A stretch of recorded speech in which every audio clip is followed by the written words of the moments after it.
Hello everyone, welcome back to the YouTube channel. If your dream is to be clear GSET 2026, then you are absolutely in the right place. Remember one thing, success does not come from luck. It comes from consistency, hard work and self-belief.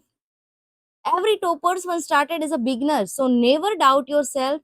One day your dedication will become your success story.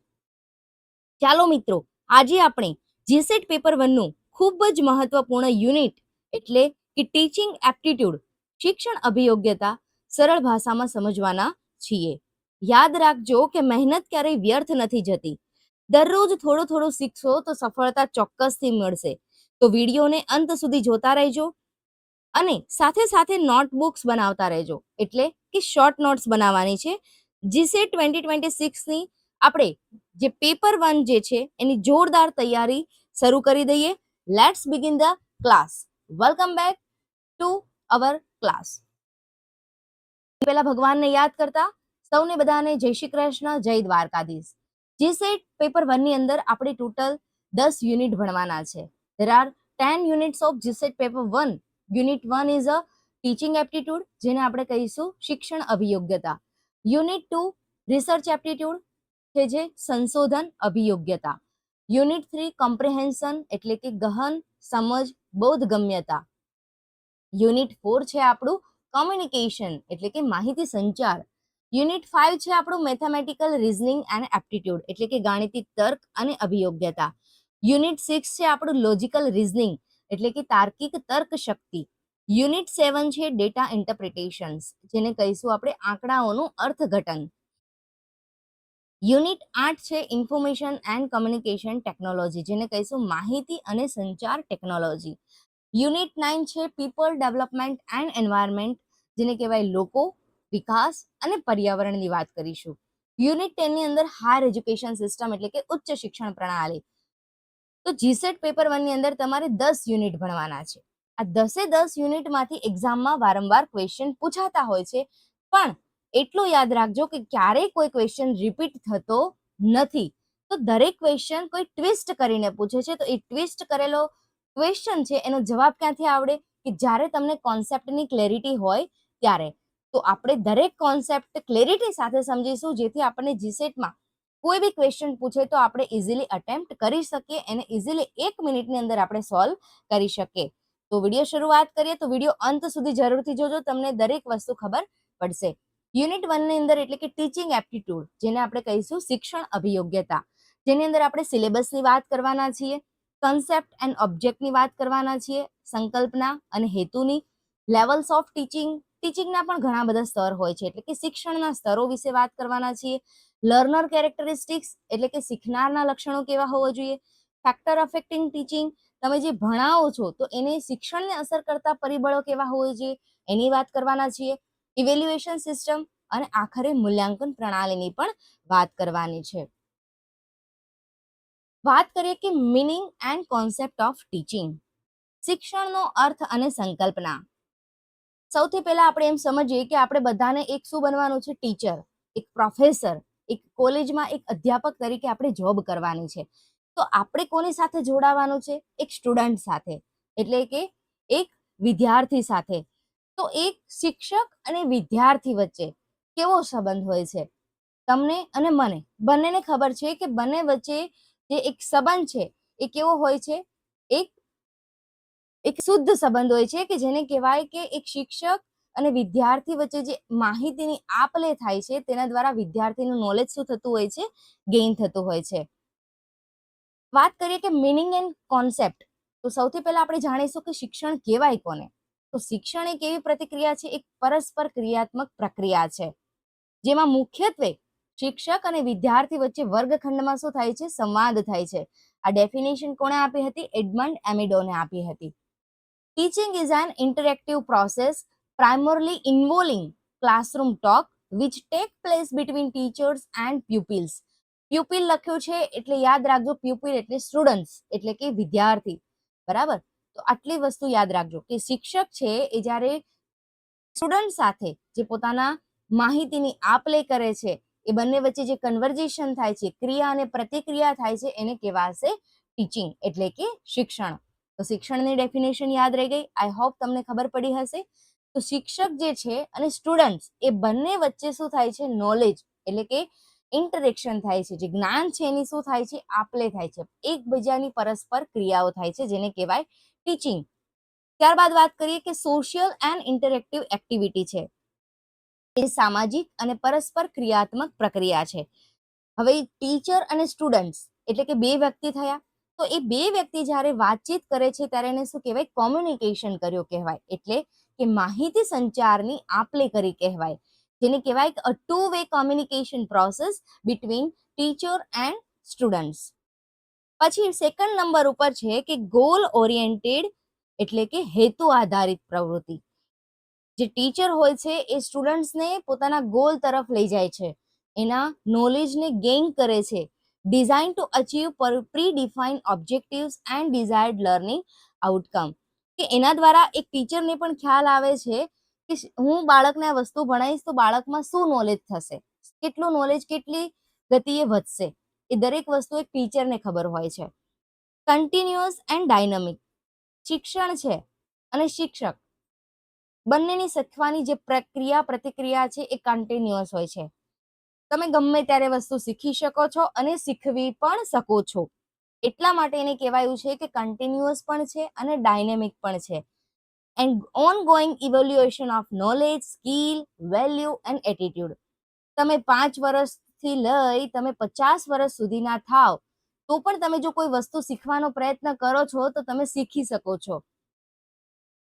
You have been study learning every time. An ongoing evaluation of knowledge. તમે તમારા નોલેજમાં પણ શું કરો છો, વધારો કરો છો. Clear છે બધાને કોન્સેપ્ટ? વાત કરીએ લેવલ્સ ઓફ ટીચિંગ. ટીચિંગના પણ ઘણા બધા સ્તર હોય, જેને કહેવાય શિક્ષણના સ્તરો. તો કયા કયા સ્તર છે? બેઝિકલી 3 સ્તર છે, જેને આપણે શોર્ટ ફોર્મમાં કહેવાનું છે MUR.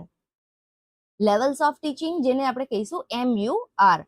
MUR નો મતલબ થશે કે પહેલું સ્ટેપ આવે આપણું મેમરી લેવલ એટલે કે સ્મૃતિ સ્તર. કયું લેવલ? મેમરી લેવલ એટલે કે સ્મૃતિ સ્તર. એકદમ સૌથી ફર્સ્ટ સ્ટેપ જે તમને અહીંયા ચિત્રમાં દેખાય છે, ફર્સ્ટ લખ્યું છે, 1 લખ્યું છે, એટલે કે એ થયું તમારું બેઝિક લેવલ. કોણે આપ્યું હતું? તો આ લેવલ તમને આપ્યું હતું હર્બર્ટ. એના ઓથરનું નામ શું છે? હર્બર્ટ.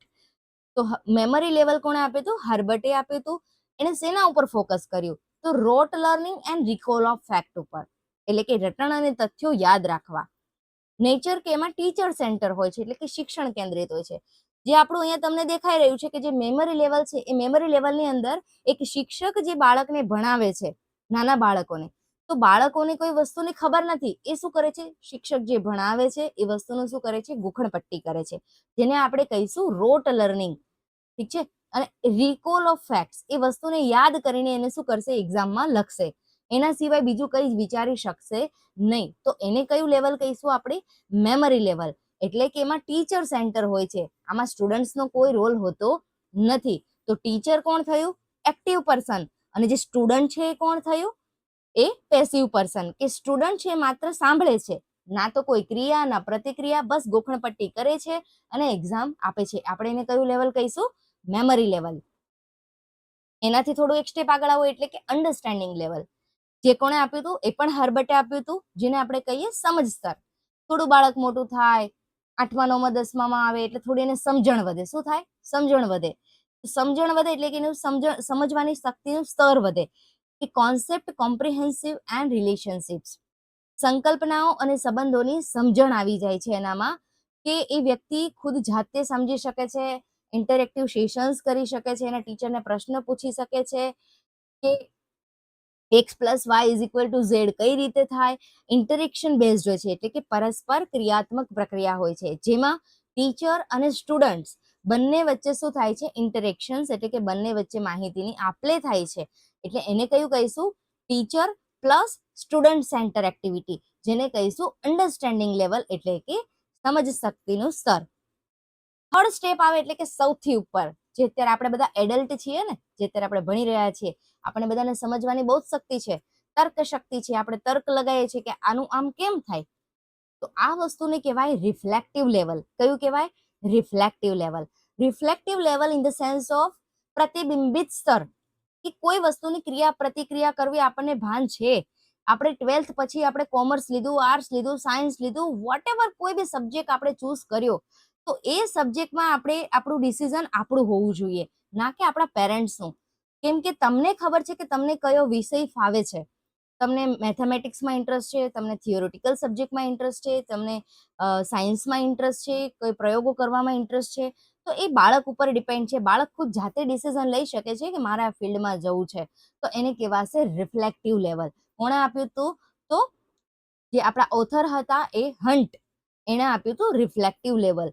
ફોકસ શેના ઉપર કરે છે? Critical thinking and problem solving, એટલે કે તર્ક શક્તિ અને સમસ્યા ઉકેલ ઉપર વાત કરે છે, જે ટોટલી સ્ટુડન્ટ સેન્ટર હોય છે. આમાં ટીચરનો કોઈ રોલ હોતો નથી, બીકોઝ ટીચર તમને શિક્ષણ આપે છે, પણ એક ટાઈમ પછી ખુદ સ્ટુડન્ટે જાતે ડિસિઝન લેવાનું હોય છે કે એને કરિયરમાં ક્યાં આગળ જવું, કયો કોર્સ કરવો, શું કરવું, શું ના કરવું, એ દરેક વસ્તુનું ડિસિઝન કોણ લે છે? સ્ટુડન્ટ્સ. એટલા માટે જે થર્ડ લેવલ, એટલે કે સૌથી ટોચ ઉપરનું લેવલ છે, એને કીધું છે રિફ્લેક્ટિવ લેવલ, જેને આપણે શોર્ટ ફોર્મ બધા યાદ કરીશું, MUR. તમે જ્યારે પણ શોર્ટ નોટ્સ વિડીયોની સાથે સાથે બનાવો છો, તો વિડીયો પોઝ કરીને 10 વાર જુઓ, અને જે પણ શોર્ટ ટ્રિક્સ તમને સમજાવું છું એ બધી જ તમે અંદર લખો, જેને કહેવાશે MUR, memory level, understanding level and reflective level. Next વાત કરીએ કમ્પેરિઝન ઓફ લેવલ. હવે આ ત્રણેય જે આપણને જે લેવલ મળ્યા ને, એની કમ્પેરિઝન કરવાનું. તો ફેર શું છે? મેમરી લેવલ એટલે કે યાદશક્તિ. ટીચરે સમજાયું, આપણે સમજી લીધું. ટીચરે કીધું સૂર્ય તો સૂર્ય, ટીચરે કીધું ચંદ્ર તો ચંદ્ર, એટલે કે મેમોરાઇઝેશન, મતલબ યાદ શક્તિ કરવાની, મતલબ યાદ શક્તિ કરીને આપણે વસ્તુ યાદ રાખી શકીએ છીએ. અન્ડરસ્ટેન્ડિંગ લેવલ એટલે તમારામાં એક સમજણનું સ્તર આવી જાય છે, બરાબર. અને રિફ્લેક્ટિવ લેવલ એટલે કે તમે તર્ક શક્તિ ઉપર આધારિત છો, એટલે કે તમે ક્રિટિકલ થિંકિંગ વધારે પડતું કરો છો. ની ભૂમિકા શું હોય છે આમાં? ટીચરનો રોલ શું હોય? તો મેમરી લેવલમાં મેં હમણાં જ કીધું ડોમિનેન્ટ, એટલે કે પ્રભુત્વ વાળી. ટીચર ઓર્ડર જ કરે કે સ્ટુડન્ટો આટલું કરવાનું છે, આ કરવાનું છે, તે કરવાનું છે, તો એમાં ટીચરનો રોલ શું થયો? ડોમિનેન્ટ, એટલે કે એમાં ટીચર સેન્ટર હોય છે. અન્ડરસ્ટેન્ડિંગ લેવલમાં કોણ હોય છે? ગાઈડ, એટલે કે માર્ગદર્શક, જેમાં ટીચર પ્લસ સ્ટુડન્ટ્સ બંનેનો 50-50% સહયોગ હોય છે. રિફ્લેક્ટિવ લેવલમાં ટીચરનો રોલ શું હોય છે? કશું જ નહીં, એક સહાયક તરીકે, એક ફેસિલિટેટર તરીકે, એટલે કે તમને એક હેલ્પ કરી શકે છે કે તમારે ક્યાં જવું, તમને માર્ગ ચીંધી શકે છે. ડિસિઝન અંતે સ્ટુડન્ટે લેવાનું હોય છે. હવે સ્ટુડન્ટનો રોલ જુઓ. મેમરી લેવલમાં તમને સૌથી લાસ્ટમાં દેખાશે કે કયો છે? પેસિવ, એટલે કે નિષ્ક્રિય, એટલે કે બાળક પોતે વિચારી જ નથી શકતો મારે જીવનમાં શું કરવું, શું ન કરવું. કેમ કે એ વ્યક્તિ અત્યારે શું છે? બાળક નાનું છે, એને કોઈ જ વસ્તુનું નોલેજ નથી, એટલે ટીચર ઉપર ડોમિનેન્ટ છે. અન્ડરસ્ટેન્ડિંગ લેવલમાં સ્ટુડન્ટ શું હોય છે? એક્ટિવ, જેમ કે 8, 9, 10, 11, 12 આટલા ધોરણમાં ભણતા વિદ્યાર્થીઓ ટીચરને એકબીજા સામે ક્વેશ્ચન આન્સર કરી શકે છે. એટલે સ્ટુડન્ટ શું હોય છે? એક્ટિવ. એ લોકોને સમજણ પડે છે કે આને શું કહેવાય, શું ન કહેવાય, તો એ લોકોને જાત જાતના પ્રશ્ન ઉદ્ભવે છે, એને કહેવાશે અન્ડરસ્ટેન્ડિંગ લેવલ. ત્યાર પછી આવે છે રિફ્લેક્ટિવ લેવલ. રિફ્લેક્ટિવ લેવલમાં સ્ટુડન્ટનો રોલ શું હોય છે? હાઈલી એક્ટિવ હોય છે, બીકોઝ कि student is the part of decision level by your own success, यानी कि સ્ટુડન્ટ્સ ખુદ પોતે જાતે પોતાનું ડિસિઝન લેવા માટે સક્ષમ હોય છે, એટલે હાઈલી એક્ટિવ હોય છે. મેં ક્લિયર? ત્રણેય લેવલ યાદ રાખવાના છે, જેનું નામ છે MUR. મેમરી લેવલ કોણે આપ્યું હતું? હર્બર્ટ. અન્ડરસ્ટેન્ડિંગ લેવલ કોણે આપ્યું હતું? હર્બર્ટ. એન્ડ રિફ્લેક્ટિવ લેવલ કોણે આપ્યું હતું? હન્ટ. આટલી વસ્તુ શોર્ટ નોટમાં એડ કરી દેજો. હવે બ્લૂમ્સ ટેક્સોનોમી, જેને કહેવાય કોગ્નિટિવ ડોમેઇન. શું કહીશું?